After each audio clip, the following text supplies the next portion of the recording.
नमस्कार दोस्तों, आपका स्वागत है हमारे इस चैनल में। एडवोकेट कृष्ण कुमार त्रिपाठी। दोस्तों, एक केस हमारे पास आया था और उस केस में मतलब मैट्रिमोनियल केस था वो।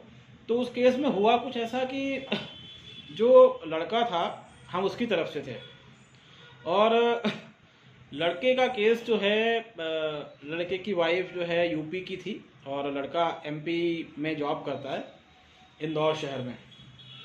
तो हमारे तरफ से उसका केस जो है मतलब हमने उसका केस लड़ना शुरू किया। उसकी वाइफ ने उस पर केस लगा के रखे थे यूपी में, लखनऊ में।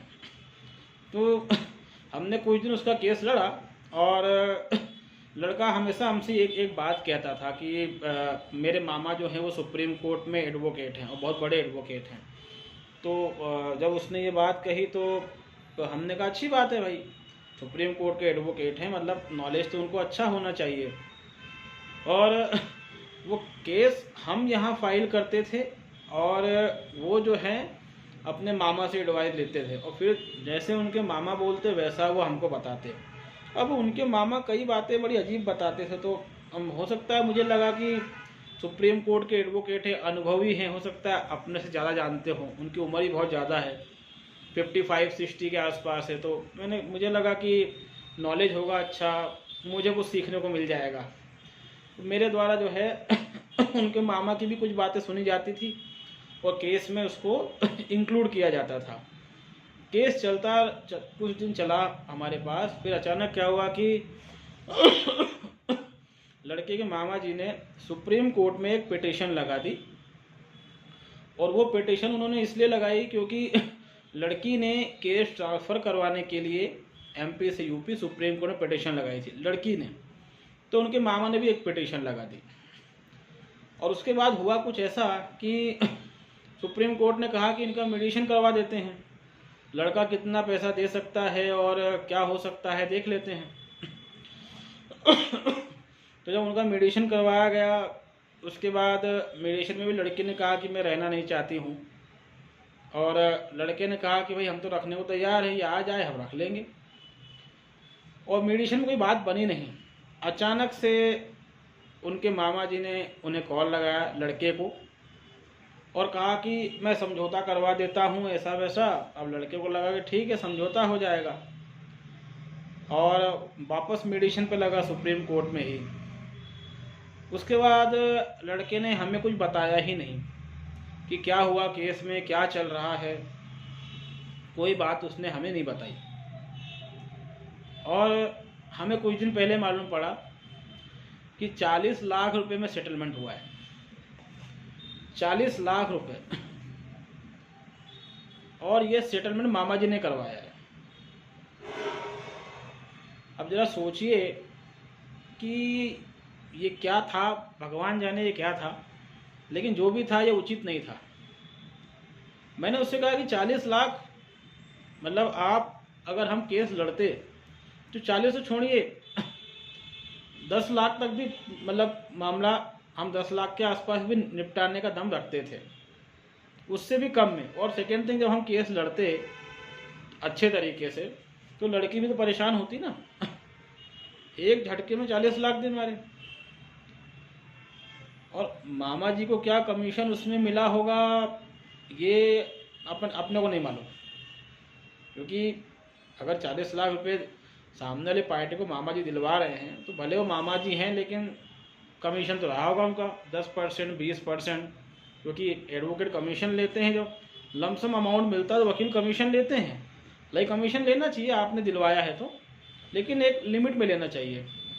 तो अगर मामा जी 10% भी लिया होगा तो 4 लाख होता है और 10% तो कोई वकील लेता नहीं है, ज़्यादा ही लेता है, 15, 20, 25। जब उन्होंने हमें ये बात बताई तो बड़ी बड़ी हैरानी हुई। हमने कहा यार आप कह रहे थे कि मामा जी बहुत बड़े वकील हैं, सुप्रीम कोर्ट के वकील हैं, बहुत ज़्यादा एक्सपीरियंस है, दुनिया भर की बातें। तो अगर ऐसा था तो फिर ये 40 लाख सेटलमेंट, अगर इतने बड़े वकील है तो 40 लाख सेटलमेंट तो होना नहीं चाहिए था। तो ये 40 लाख छोटा अमाउंट नहीं है एक मिडिल क्लास फैमिली के लिए। कोई करोड़पति उसके लिए भी छोटा अमाउंट नहीं है, वो बड़ा अमाउंट है। कहने का मतलब दोस्तों ये है कि तलवार का काम तलवार कर सकती है, सुई का काम सुई कर सकती है। दोनों को कोरिलेट करना ये समझदारी नहीं है।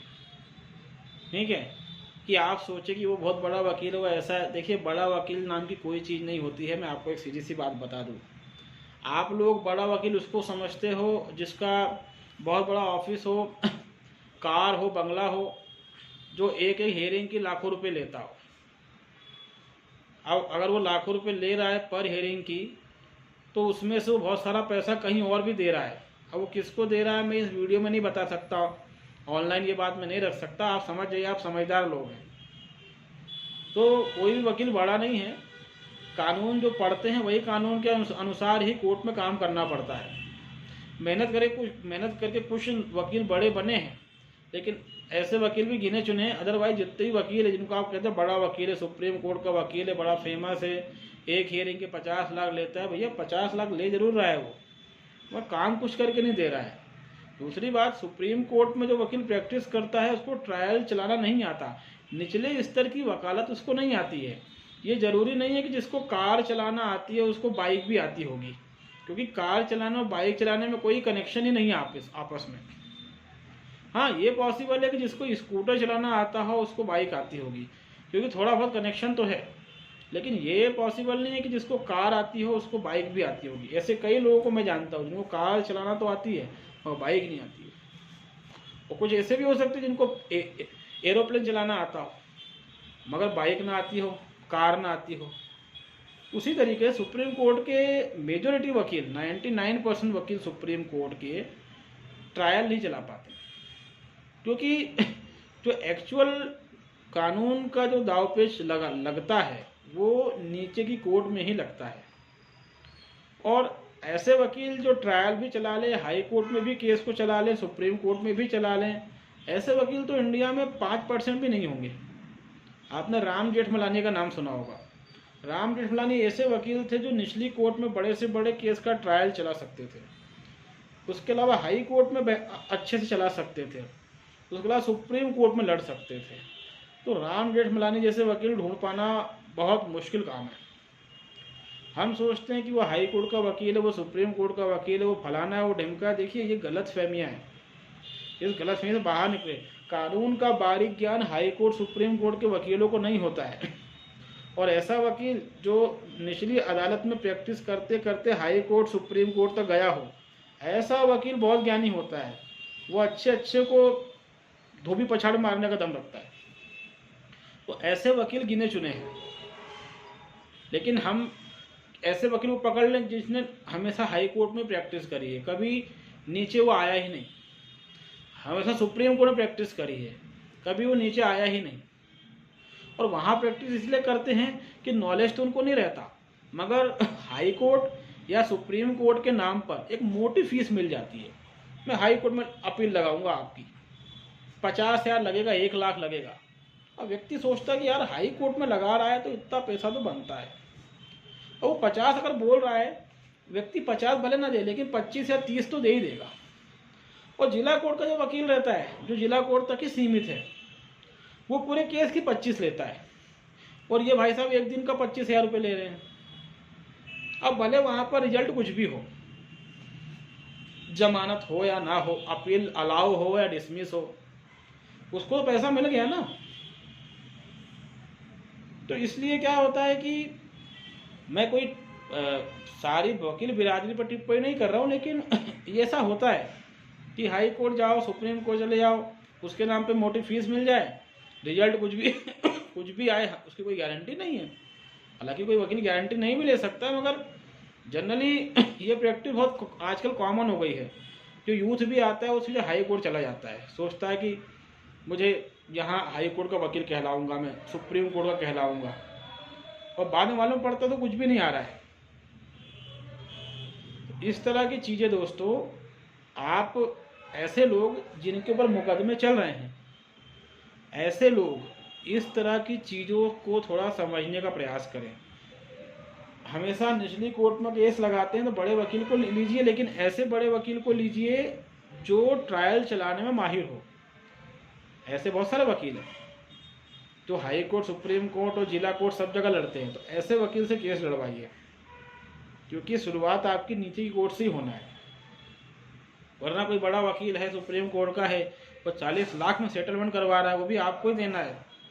40 लाख एक बार में दोगे तो फिर तो आपका पूरा बैंक बैलेंस बिगड़ जाएगा।